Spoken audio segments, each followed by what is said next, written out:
Okay, next question जो इस chapter से एग्जाम में पूछा जाता है वो पूछा जाता है टाइप्स ऑफ क्वाड्रिलेटरल।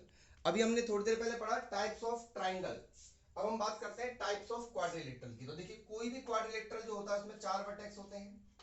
मैं एक क्वाड्रिलेटरल बना लेता हूं, ए होता है, बी होता है, सी होता है, डी होता है। चार वर्टेक्स इस क्वाड्रिलेटरल के अंदर अंदर होते हैं। तो यहां पर हमें चार बार डिस्टेंस फॉर्मूला कैलकुलेट करना पड़ेगा, क्योंकि एक बार हमें निकालना पड़ेगा बच्चों ए बी, फिर निकालना पड़ेगा हमें बी सी, फिर निकालना पड़ेगा हमें सी डी, और फिर निकालना पड़ेगा हमें डी ए। हमें चारों साइड्स जो है वो एक बार कैलकुलेट करनी पड़ेंगी। चारों साइड्स को कैलकुलेट करने के बाद हम क्या करेंगे, ध्यान से सुनिए। अब अगर मान लो इसमें दो केस बनते हैं, दो केस बनते हैं। पहला केस बनता है कि अगर ऑल साइड्स इक्वल आ जाती हैं, ऑल साइड्स आर इक्वल, अगर सारी साइड्स आपकी जो है चारों साइड्स आपने निकाली हैं और वो चारों साइड्स इक्वल आ जाती हैं, या फिर दूसरा केस बनता है कि अपोजिट साइड्स आर इक्वल।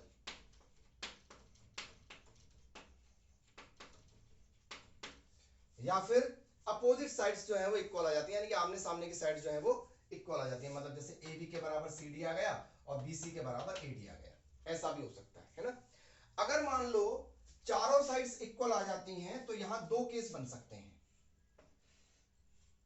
दो केस क्या बन सकते हैं कि वो चीज आपकी स्क्वायर भी हो सकती है, या फिर वो चीज आपकी रोम्बस भी हो सकती है। अगर आपकी चारों साइड्स इक्वल आ जाती हैं तो वो स्क्वायर भी हो सकती है और वो रोम्बस भी हो सकती है। अब सर हमें कैसे पता लगेगा कि सर वो स्क्वायर है कि रोम्बस है? तो आपको कुछ नहीं करना है। देखिए यहां आप डायगोनल भी देखिए, ये डायगोनल जो होते हैं ए से लेके सी तक और बी से लेके डी तक, तो आप इन्हें भी साइड में निकाल के रखिए, ए सी भी निकाल के रखिए और बी डी भी निकाल के रखिए। तो कितनी बार डिस्टेंस फॉर्मूला लगाना पड़ेगा? 6 बार। पहला चार साइड निकालने के लिए, उसके बाद दो आपको निकालने पड़ेंगे इसके डायगोनल्स, दो डायगोनल निकालने के लिए। ठीक है, तो आप क्या करेंगे, अगर मान लो डायगोनल यानी कि जो AC है और BD है, अगर वो डायगोनल भी बराबर आ जाते हैं तो आप लिख दीजिए स्क्वायर, और अगर वो डायगोनल बराबर नहीं आते हैं तो आप लिख दीजिए रोम्बस। ध्यान रखिए, अगर डायगोनल भी बराबर आ जाते हैं then you have to write square, and if diagonal is not equal, diagonals are not equal, then you have to write rhombus। Same इसमें होगा बेटा, इसमें भी दो बार कैलकुलेट करना पड़ेगा आपको। अगर इसमें दो केस हो सकते हैं, एक होता है रेक्टेंगल और एक होता है बेटा पैरेललोग्राम। सेम केस, अगर डायगोनल बराबर आ जाते हैं तो रेक्टेंगल होगा, और अगर डायगोनल बराबर नहीं आते हैं तो पैरेललोग्राम होगा। तो ध्यान से देखिए क्या लिखाया है मैंने लिखाया है कि सर अगर सबसे पहले आपको टाइप्स ऑफ क्वाड्रिलेटरल का क्वेश्चन आ जाता है then you have to find all sides and two diagonals by the distance formula. Then you have check, आपको चेक करना पड़ेगा, यू हैव टू चेक कि अगर साइड्स चारों इक्वल हैं तो वो स्क्वायर भी हो सकता है, रोम्बस भी हो सकता है। अगर साइड्स इक्वल होने के साथ साथ डायगोनल भी इक्वल हैं then you have to write square in the answer. और अगर मान लो रोम्बस अगर है तो उसके डायगोनल इक्वल नहीं होंगे। सेम अगर अपोजिट साइड्स इक्वल आती हैं तो वो रेक्टेंगल भी हो सकता है और पैरेललोग्राम भी हो सकता है। रेक्टेंगल कब होगा? जब दोनों जो डायगोनल है वो अपोजिट साइड्स इक्वल होने के साथ साथ बराबर होंगे, डायगोनल बराबर होंगे, और पैरेललोग्राम में डायगोनल्स बराबर नहीं होंगे। तो इस पूरे प्रोसेस से हमें यह पता लगता है कि टाइप्स ऑफ क्वाड्रिलेटरल हमारा कैसा हो सकता है। चलिए अब हम इसके एक छोटा सा क्वेश्चन सॉल्व करते हैं। चलिए तो क्वेश्चन डिस्कस करते हैं। सामने क्वेश्चन लिखा हुआ है, check the type of quadrilateral, जिसमें आपको एक पॉइंट दिया हुआ है 2,-1, दूसरा पॉइंट दिया हुआ है 3,4, तीसरा पॉइंट दिया हुआ है -2,3 एंड फोर्थ पॉइंट दिया हुआ है -3,-2। तो चलिए स्टार्ट करते हैं। मैंने आपको बताया आपको छह चीजें निकालनी होती हैं। पहली आप निकालिए ए बी, तो ए बी सबसे पहले निकालते हैं। चलिए डायरेक्ट स्टार्ट करते हैं, ठीक है। 3 -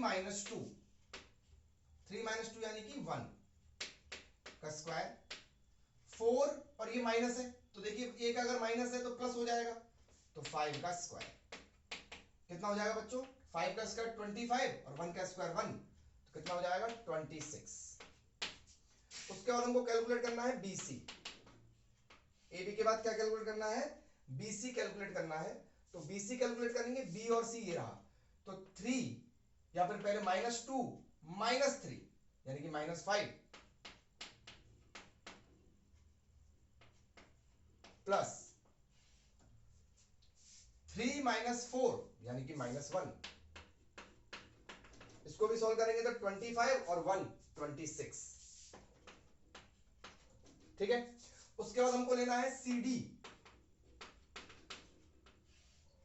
कैलकुलेट करेंगे, -3 -2, देखिए -3 और -2 तो वो प्लस हो जाएगा, तो ये आएगा, कितना बचेगा -1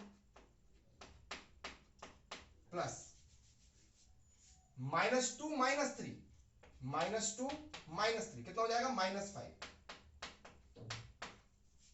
यहां भी अगर आप चेक करेंगे तो 25 + 1, ओहो ये तो स्क्वायर बनने वाला भाई साहब, स्क्वायर निकलने वाला, देखिए 26 26 20, या तो स्क्वायर होगा या रोम्बस होगा, लेकिन फिर भी चलो चेक कर लेते हैं। उसके बाद हमको निकालना है AD A और D, ये रहा, तो -3 -2, देखो -3 में से 2 माइनस होगा, तो -3 में से 2 माइनस होगा तो -5 बनेगा, तो -5 का स्क्वायर,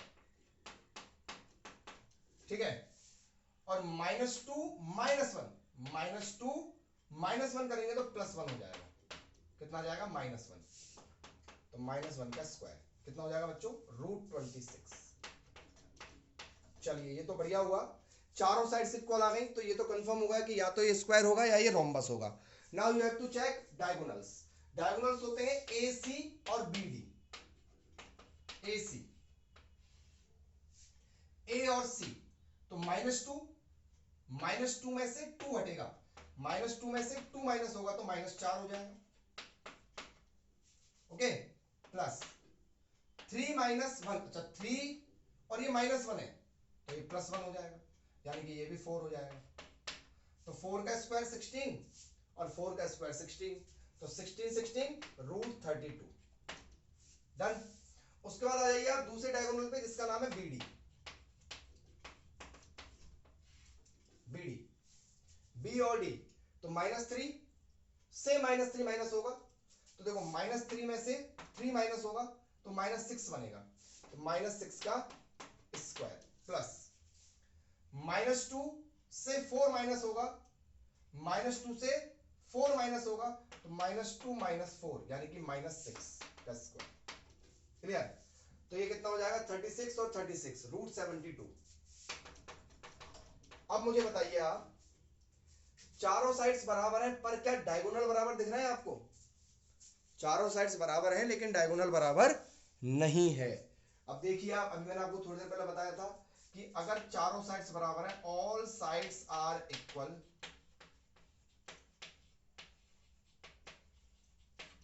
बट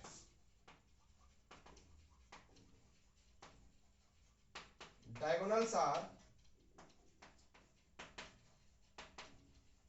नॉट इक्वल। चारों साइड्स इक्वल है पर डायगोनल इक्वल नहीं है, चारों साइड्स इक्वल है पर डायगोनल इक्वल नहीं है, तो आंसर बोलिए रोम्बस। क्या होगा आंसर?